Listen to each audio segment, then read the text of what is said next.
So we started in 2006 with this initiative, and it was that Daniel Henny and me, he's an entrepreneur, I'm an artist, and I was looking for enterprises who shape culture in their doing. And one of these enterprises was this Unternehmen Mitte in Basel, this coffee house, and there's a bank in it, and studios and ateliers. And we decided to make something together. And we asked ourselves, what is the most important thing for us, what we could do together?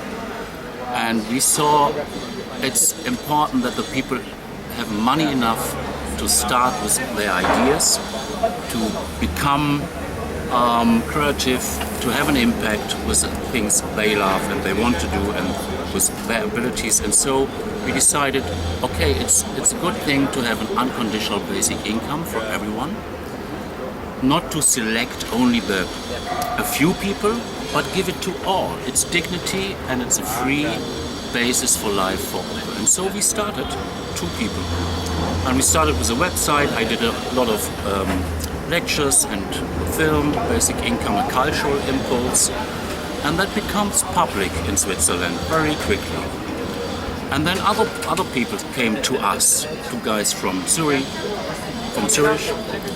and they said, it's time to make a public initiative, a people's initiative. And we thought, okay, is it time, is it not time? And then we thought, when there are people who really want it, then it's time. So we don't have to wait, it's time. And so it's possible in Switzerland to start a people's initiative, a popular initiative, just by private people who say, we have an idea and we think this is good for society. And then you have asked what's the name? Have asked the state if this is okay, if the tax is okay, but it's okay, the most is okay. It's not allowed to be against European rights, it's not allowed to be against human rights, but all other things are free. And then you are allowed to do such an initiative. And that means you get a date, a special date, and from this date on you have 18 months to select 100,000 signatures by the people on the street. It's not in the internet, it's to go on the street. We did that, talking with the people, asking them, are you for this idea? Is it good? Do you think it's good to have a public vote on it? So, and this is democracy, that ideas from the population, from the people, can come in a public discussion with the consequence of a new rule, a new law, so to write it in the constitution. And if there are 100,000 people in this country, so this is 4.5 million people in this country can vote, at all it is 8 million people. But if 100,000 people say, yes, this is an idea what is interesting, and we want to discuss it and we want to vote about it, then it is legally binding that a public vote will come. And that was not so easy to collect 100,000 signatures. But at least we did it. 126,000 signatures. And we handed it in the parliament and did a big performance on the Federal Square in front of the Federal Palace.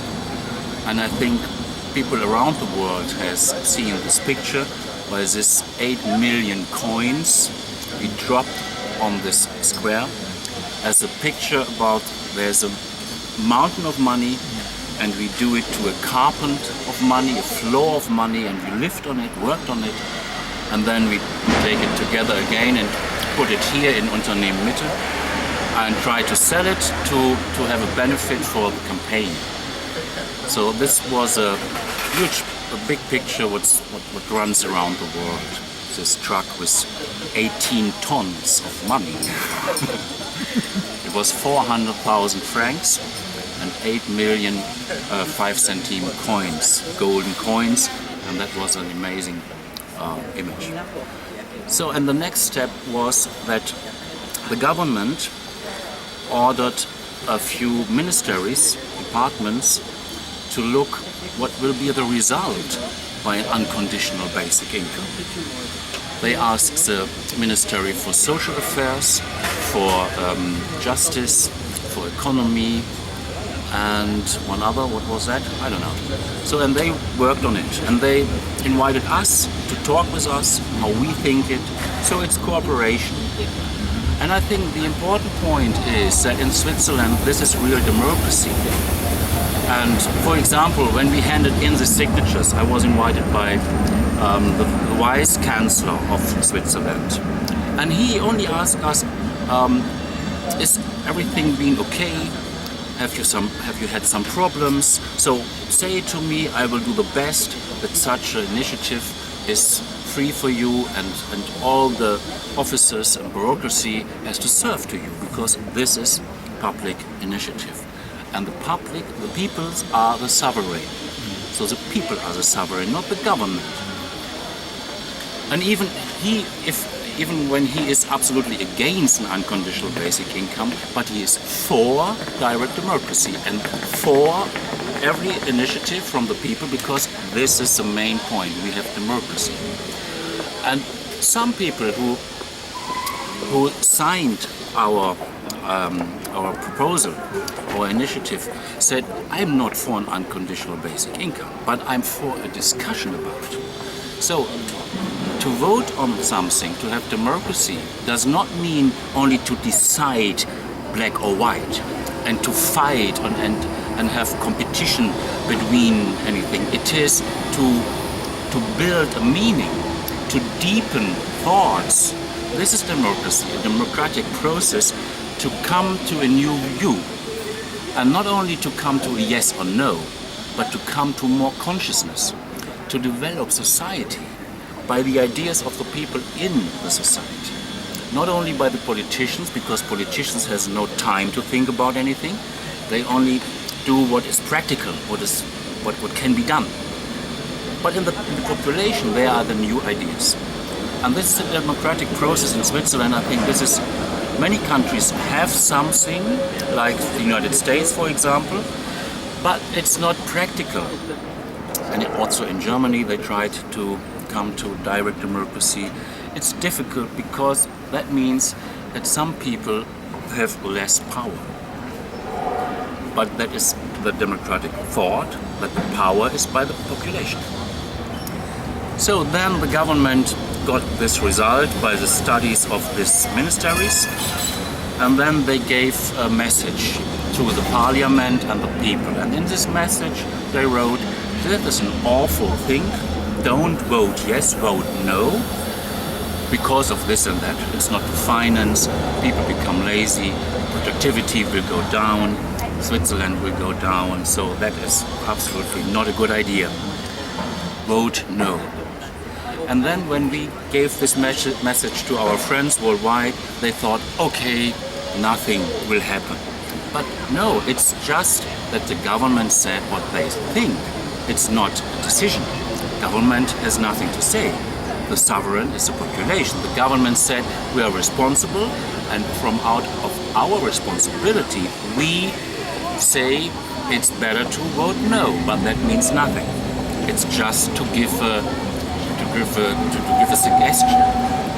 And then the second step was that the parliament discusses this. It's called Nationalrat in Switzerland. This is one part of the parliament, the other is Ständerat, so it doesn't matter. And this Nationalrat, this huge part of the parliament, discussed about that. And it's at all it's 200. And from this 200, not everybody was there, but only 14 said it's good to vote yes, we are for this idea, and all the others are against. But we expected that only 5 will say it's a good idea, but it was 14. So this is a very small number, but it's a great performance from 5 to 14, and maybe it becomes more and more. First, this idea is a shock. An unconditional income, it is impossible. But then when you think further on by this idea, it becomes more and more logical, more and more lively, and you see this is not such a foolish idea.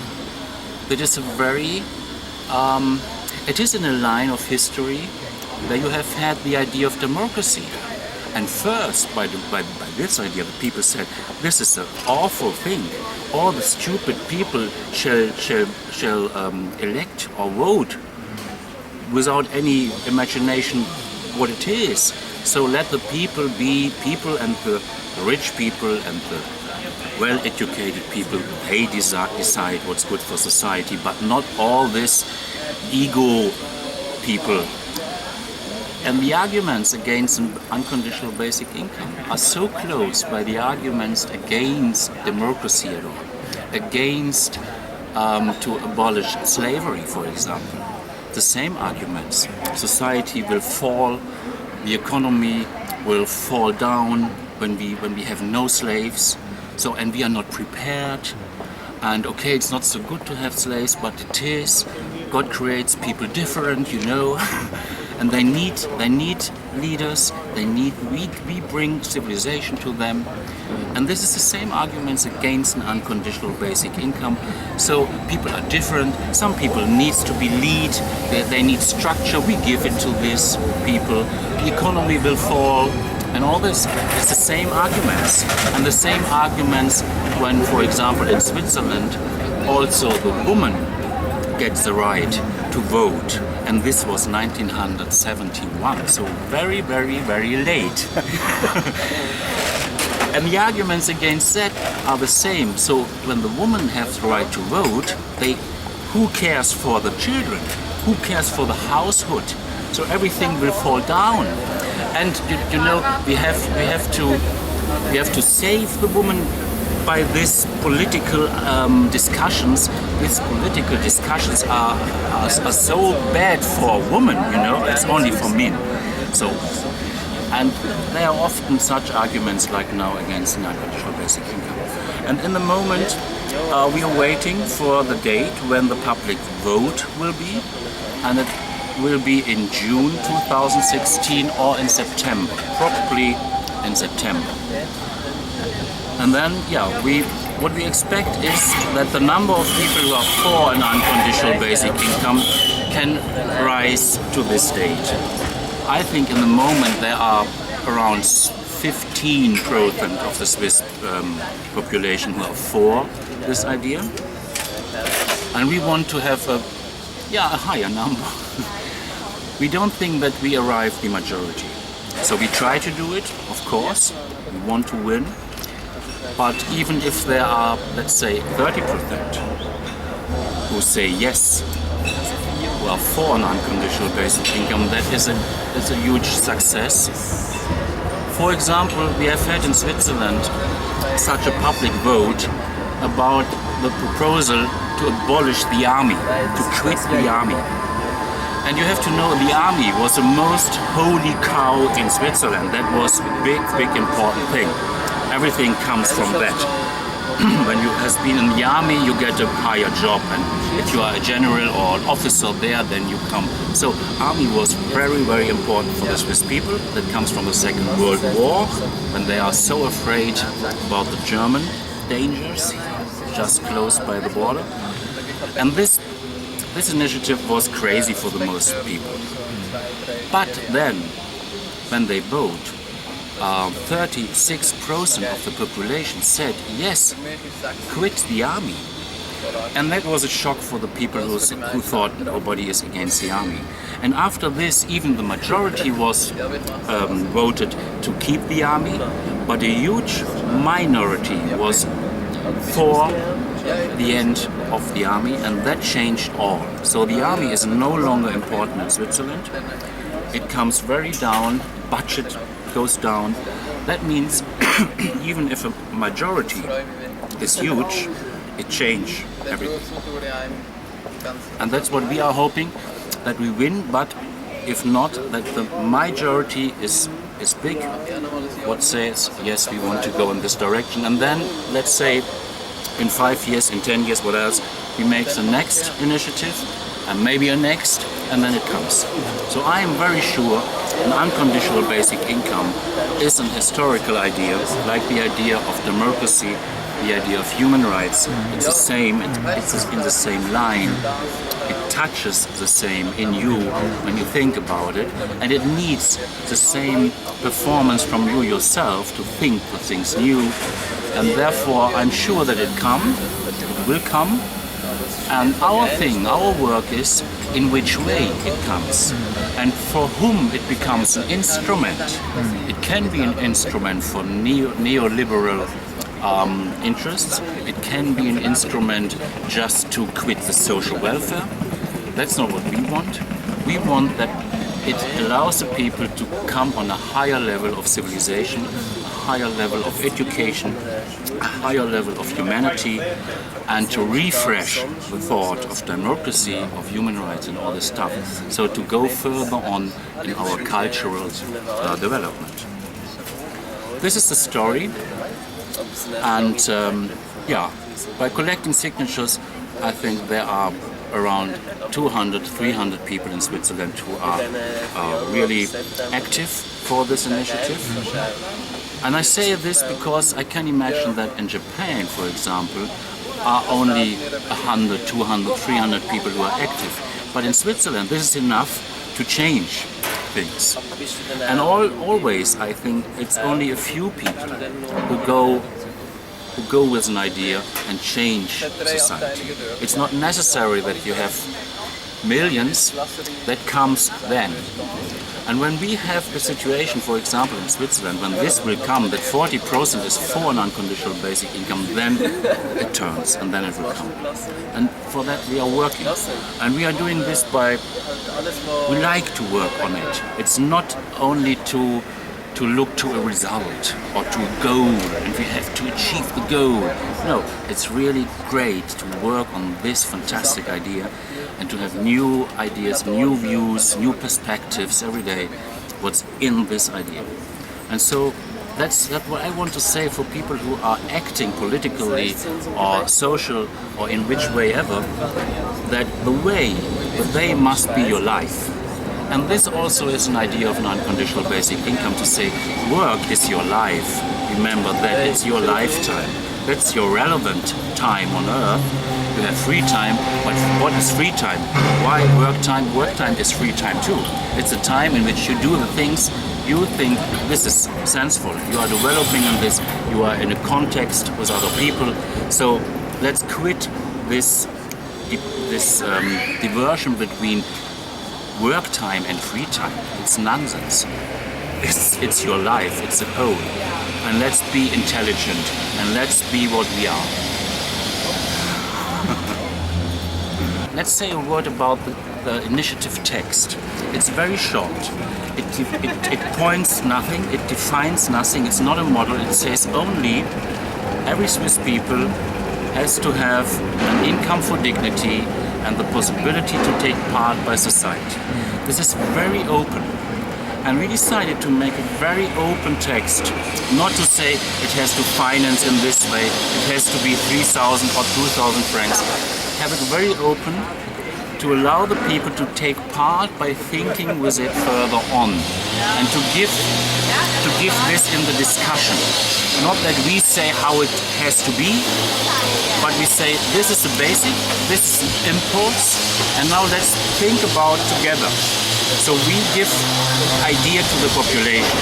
We don't make a ready shaped form, a ready shaped concept. We want the discussion. That's why we have a very short text and very open. It's I think 15 years. It started with Napoleon. When Napoleon was in Switzerland, he said, "Come on, do a Helvetica Bund, Helvetic state." And then they started it. And they started it with democracy, And then the next was that especially the people from the west part of Switzerland, from the French part, Geneva, they said it must be a direct democracy, we must have more rights. And the special thing is that, you know, in Switzerland the people are very individual. They are living in this valley and that valley, and between this is a big mountain. And they are special. And the most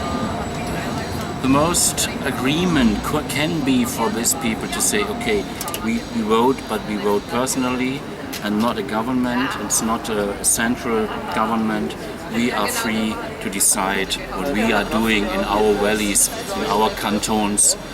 And so the Swiss people, because of this living situation, that there are mountains, that there are so different areas, and not at least that you have the Italian language, the French language, the German language, and the Rätoromanisch language in this country together. And not every Swiss can speak another language of this. But it is one country. And this is for me an example for Europe, what it could be, that you don't need to be equal, but you can be very different, but one country and one nation, let's say. And yeah, and with this slogan from Switzerland that says one for all for one. And that means all secure and safe your freedom are standing for you, that you are free, and you stand for everybody else, that this country can be a community. And this is some special in Switzerland, that it is a state with this very different mentalities and languages. So for example, the Tessin, the Italian part, is over the Alps, over the mountains. It's much more close to Italy than to the rest of Switzerland. But it is Switzerland, and they want to be Switzerland. Because this is a community what gives each the freedom to live, and not at least the direct democracy, what is not in Italy, not in Germany, not in France. So I think that the people in Switzerland are looking for themselves, and living in different languages and cultures means that they don't agree by a central government and a form where they are led by a center. They want to decide by themselves, and they do it. And the cantons, the regions, are very free to decide about taxes, about rules. So it's very free in the different parts of the country, and that means direct democracy. And that means the population is sovereign. And this is living in Switzerland really. So in Germany, for example, you have a democracy too. But there's no mentality that the people are really the sovereign. So the government is a sovereign. It's a bit like a king with democratic toys. And in Switzerland, it's really seriously to say the population is a sovereign. And this comes from the history, from the development that this is a mountain country. And this is a country between the big states, a neutral country, and plays a special role in the center of Europe. And it can be an example for other countries, but you know, the Swiss people are not interested to bring these ideas too much to other countries. They do it by themselves, and this is okay, and let the other do what they want. But it's time to export. It's time to export, and I think together with this idea of an unconditional basic income and the public vote, the public initiative, this exports the thought and idea of democracy again to other countries, because you can realize that you can't act for anything without direct democracy. For example, in Germany there are many people who are very interesting, brilliant people arguing for an unconditional basic income, but they can do nothing. And we have this brilliant point that we can make a people's initiative. And with that, we can do something, and we can bring it in the public discussion, even if we can change the constitution, maybe, when we have not the majority, but it is in the brain, it is in the words, it is in the discussion. And that is something what brings a society to a movement, to develop the the meaning and the consciousness. And I get that is necessary for other countries too. And for example, in the United States, they try to do it in the same way. They have direct democracy in some cities and in some states. And when they do it in these states and cities, and there are a lot, then it comes in the big politic. And so this way is necessary, I think, and it's necessary for Europe. And you see, democracy was a fight to come to democracy. That was a fight. And now it's 100 years old, 50, 60 in different countries. And if you don't work on such an idea, it goes back. And it becomes again a kind of monarchy or a kind of mafia state. So you have to work on it. You have to take care on it. And to have to renew and rethink and refresh it. And you have to develop it because time is going on. And if you don't develop democracy and develop human rights really, then it goes back. And it's only it's a good meaning, but it means nothing. So this is a point, I think, worldwide in the moment that we have this big development to more economy, more climate change, less value by the people by themselves, more slaves than ever, more hunger than ever, more brutality against animals than ever, more killing the life on the planet without any care and consciousness about from what we are living. And that means it needs a focus on the human being, on the so-called soft skills and the life itself, not only special performances, not only successful anything. So this is a kind of idiocy, of stupidity to collect money more and more, profit for what? For nothing. You have no idea, then you need money. If you have an idea, you can do something. It's just for the stupid people to have so much money, more and more and more. It's like in the past when you have a religion and you hope by freedom in the heaven, or if you hope by any future and any god. And so money becomes a meaning like a god, like a ghost, like some belief to something. But what we need is people who are acting in the social reality and in the reality of where's demand. So and an unconditional basic income sets the people more free to do the things who are really necessary, what they see where is demand, where is need, and where they want to act, to have an impact. Yeah, to make the society more human. And not to kill the planet, because we have only one. Let's say in 5, 6, 7 years, you can do the same again. You are free. So it is really that the people can say what they want to discuss and what they want to vote on. It's not a description what you have to do, what you have to ask. We have to wait 10 years or like that, no regulation. It makes no sense to make it 1 year later, but it makes sense to make it a few years later, or when something is changed, then you can do it again. And I think, yeah, maybe we will do it. So some things like in Switzerland, the right to vote for women, or security for older people needed 70 years and 3 or 2 public votes to come in the constitution. So that's not unusual that it needs 1, 2, 3 votes and a few decades to come to real, because Swiss people are very conservative, so they need time, but it can come. Even the basic I think income it's a realistic view to say maybe in 50 years there can be an unconditional basic income in Switzerland, or 20 years of.